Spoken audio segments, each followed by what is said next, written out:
ako blacklisted sa RCBC credit card.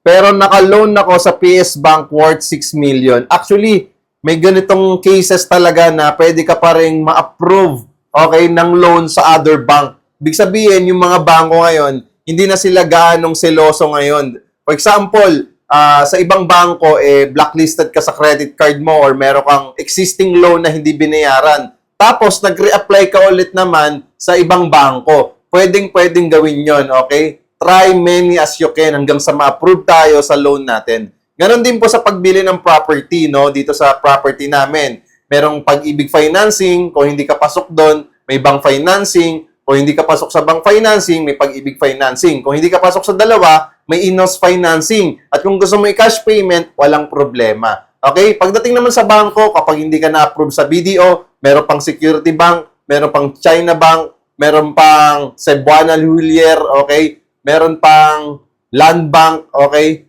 So, kompleto tayo dito ng mga bangko para sa pag-loan nyo ng property. For only 10,000 to 25,000 cash out only, pwede ka na magkaroon ng sarili mong property na 2-bedroom at located pa ito sa along the road na merong itatayong MRT4. Walking distance sa SM, commercial establishments, sa fast food chain restaurants at marami pang iba. So, follow me and message me kung gusto niyo pa ng mga ganitong details.